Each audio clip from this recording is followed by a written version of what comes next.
Here are our findings regarding the violations of conversational maxims.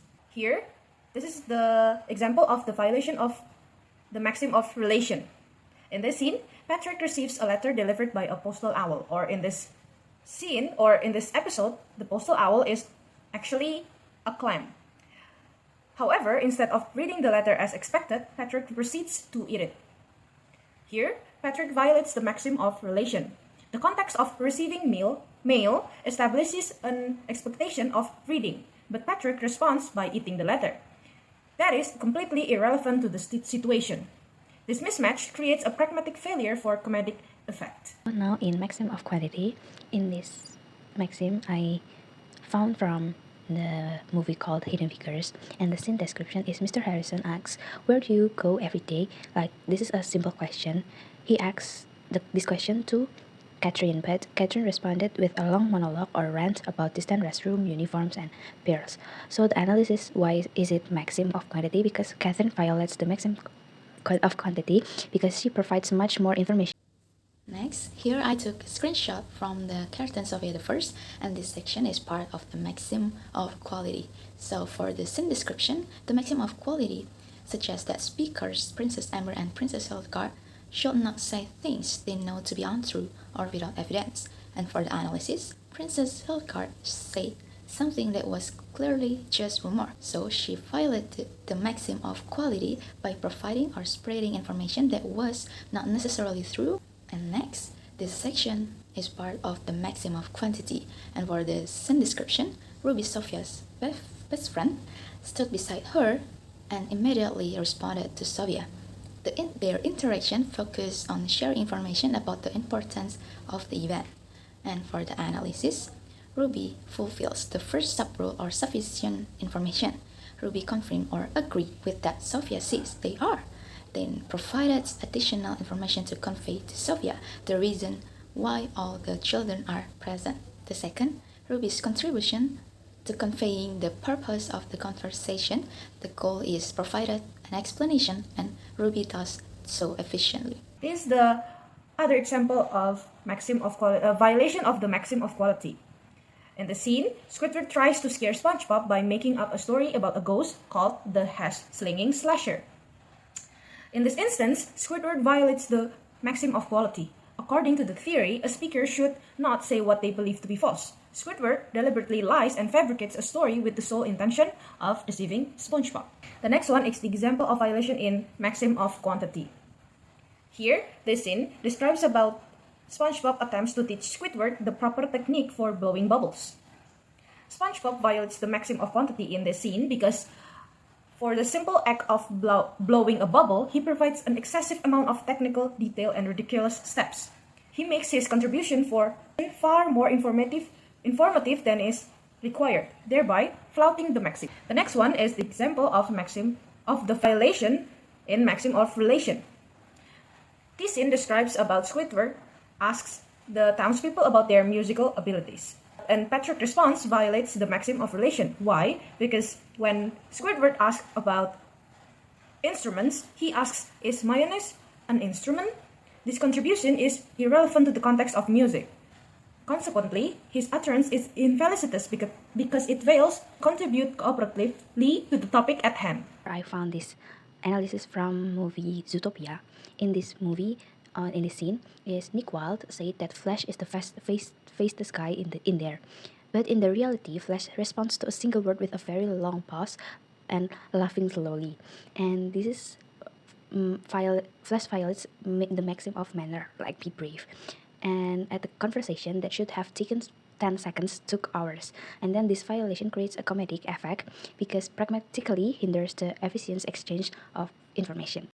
This section is part of conversational implicator for scene description. This scene creates an atmosphere that emphasizes the sarcastic humor and insincerity that characterize their relationship. And for the analysis, the sentence "your amulet wouldn't have cursed, would it?" is literally yes/no question. He is simply implying something else, as if Sophia had done something wrong that caused the amulet to curse her. In this scene, SpongeBob asks Squidward if he is sure he does not want a Krabby Patty. The answer of the answer that Squidward gives does not answer with a simple no. Instead, he violates the maxim of relevance. This generates an implicature he implies. I am suffering being and cannot enjoy happiness like a Krabby Patty, so don't ask again. The listener is expected to draw this inference to understand his refusal. As part of conversational implicature for scene description, King Roland tried to act casual, saying in calm but dismissive tone that it was no big deal. In reality, the situation was dangerous and made the journey difficult. And for the analysis, the implied meaning depends on the context of the scene, and the listener must infer the meaning that is not literally stated. Implicator. I have a conversational implicator that I found from Hidden Figures movie. In this scene, Vivian often gets in the way of Dorothy's promotion. So the analysis is Dorothy's statement that said, I know you know that. It contains a strong implicator that literally she agrees. However, pragmatically, she implies, I know that you actually think the opposite and that you are racist. But you are lying to yourself that you are a good person. This violates the maxim of quality because Dorothy may not really believe Vivian's statement, but she says it ironically. Next conversational implicator I got from Moana movie, that the scene is when Moana insists she is a chief's daughter rather than royalty. Maui dismissively asserts that her dress and animal sidekick automatically classify her as a princess according to this stereotypical criteria. And then the analysis is Maui employs a particularized conversational implicator that using a meta-commentary on Disney tropes to imply that Moana fits the mold of a delicate damsel rather than a capable leader.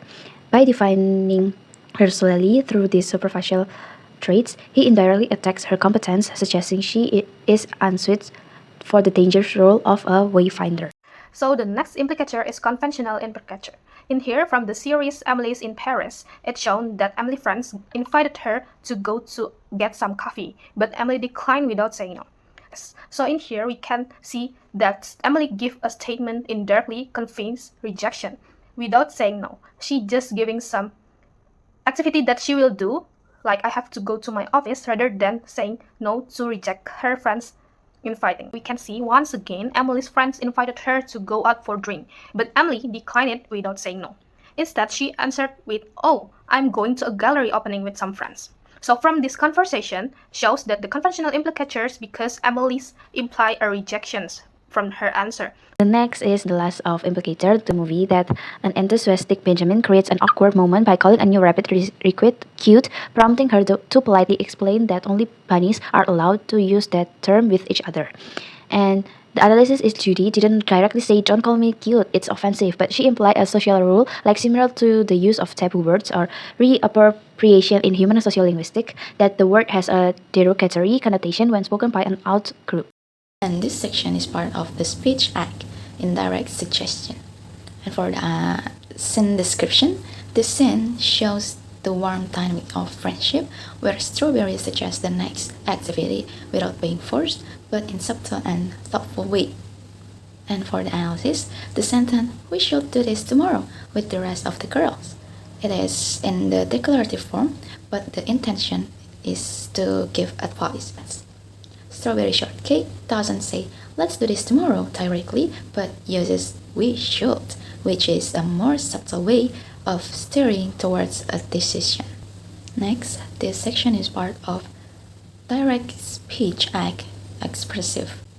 For scene description, in this scene, Orange Blossom meets a very cute little fish. This fish catches Orange Blossom attention and makes her say, "Aren't those the cutest, fattest, most adorable chicks you've ever seen?" Her voice shows admiration and happiness. And for the analysis, the force of elocution is the same as expressing feelings. The utterance aims to express admiration or praise, not to request an action, give advice, or ask a question. Now let's look at expressive speech acts. According to the theory, expressives are speech acts that state what the speaker feels or their psychological state. This includes acts like apologizing, thanking, or complaining. For our data, we selected the SpongeBob SquarePants episode titled Rip Pants. In this scene, SpongeBob sings the lyric, I know I shouldn't have mopped around. I shouldn't have cursed. I shouldn't have frowned. We analyze this song as an expressive speech act. Through these lyrics, SpongeBob explicitly states his psychological state of regret and sadness. By doing so, he is performing the act of apologizing.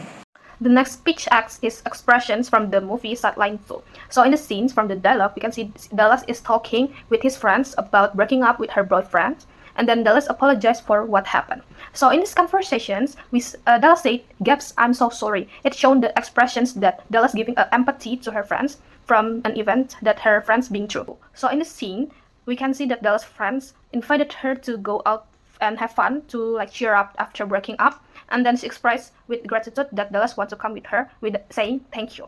So in here, because she felt happy and then grateful, she said thank you for Dallas to be a good friend that accompanied her to go out to express her gratitude and then saying thank you for her best friend. Next is about speech act directive. I found from the Hidden Figures movie that A. Harrison hands Catherine a piece of chalk and utilized an indirect speech act by phrasing his comment to calculate the freed frame as a question about her ability to solve the trajectory problem. And the analysis is A. Harrison demonstrates an indirect speech act by using the interrogative form, "You think you can find me the finite frame for this trajectory?" to mark a clear directive command for Catherine to immediately solve the equation. And the last speech act is the directive that I got from Zootopia movie, that since description is Judy Hopes reveals she has recorded Nick Wald's confession to massive tax evasion and uses the threat of a 5-year prison sentence to blackmail him into helping her find a missing author. And analysis is by stating the legal consequences of lying on a federal form as a fact rather than explicitly saying "I will arrest you." Judy employs an indirect speech act to issue the binding threat that forces Nick's cooperation. Now let's take a look at the politeness section. In this section, there are face-threatening acts, example of face-threatening acts. In this scene, Butejo is gossiping about Diandra, specifically mentioning that Diandra is often seen entering hotels or vomiting, implying she might be pregnant. Here, Butejo performs a face-threatening act, or FTA, against Diandra's positive face. Positive face refers to the desire to be appreciated and to have a good reputation. Even though Diandra is not present, Butejo actively damages her public image in front of the other ladies. The example of bout on record. In this scene, the ladies are desperate to use the restroom and order the driver, Gotrek, to open the truck door immediately. The speaker uses a direct imperative without any markers of politeness or mitigation. According to Brown and Levinson, this is a classic bout on record strategy. The speaker completely ignores Gotrek's face once because the urgency of the situation is her priority, and she perceives herself as having higher power in this context. So in this scene, Dallas is actually going to shoot a music video, and then she wore a very nice dress, and then her friends compliment her appearance with saying, "You look so gorgeous." So in the scenes from the example of positive politeness in the movie, so her friends is compliment her with being such a good friend, and then using a friendly language. So in the scene from Sideline 2, Dallas is looking, and then her boyfriend is asking her to go out for the party, and her boyfriend asking if she wants to go or not. So instead of saying yes or no, Dallas is saying maybe. So this is cause misunderstanding, because the Dallas is giving a preventive measure to minimize the impact of her statement, kind of giving ambiguity. Is it she wants to go out with her boyfriends or not? The next one is negative politeness. The next one, stay in Sideline 2 from the movies. It's shown that positive politeness saying by Dallas' friends, saying crazy, but I love them. So in the scenes, Dallas and her friends talk about how great the song that his friends had written was and present. In the scene, as an example of positive politeness, Dallas used to praise and giving some interest to make his friends feel valued. The next is about the politeness. I got the negative politeness from the Hidden Figures, that when a white police officer suspiciously approaches their broken down car, Dorothy Falcon utilized negative politeness strategies and honorific like "sir" and "officer" to respectfully explain their status as NASA employees and mitigate the racial tension. And analysis is Dorothy employed a strategy of negative politeness by using a respectful form of address "officer" or "sir" to minimize the threat or face-threatening act due to their racially and socially vulnerable position. About the negative politeness and bout on record that I found from Zootopia movie. This scenes is about Nick Wilde and Judy hopes are forcibility before Mr. Pig on the day of his daughter's wedding, where Nick attempts to appease the crime boss with extreme respect while Mr. Pig reprimands him directly and without minds words for past betrayals. And the analysis is, here's the analysis about the single sentence that reflecting the stark power asymmetry. Nick Wilde employs negative politeness through ritual difference to minimize his imposition, whereas Mr. Pig exercises his authority via a bald on record strategy, like delivering blunt reprimands without any face-saving mitigation. And the last for the politeness is the negative politeness and bald on record from the Moana movie. The scene's description is Moana attempts to mitigate her request by respectfully reciting Maui's full times, but the demigod asserts his dominance by interrupting to correct her omission of hero of men. And the analysis is Moana utilized negative politeness by differentially reciting Maui's extensive titles to acknowledge his superior status and mitigate the imposition of her intrusion. In contrast, Maui asserts his power through a belt on record strategy by interrupting her to demand the inclusion of hero of men and forcing her to restart without any face-saving address.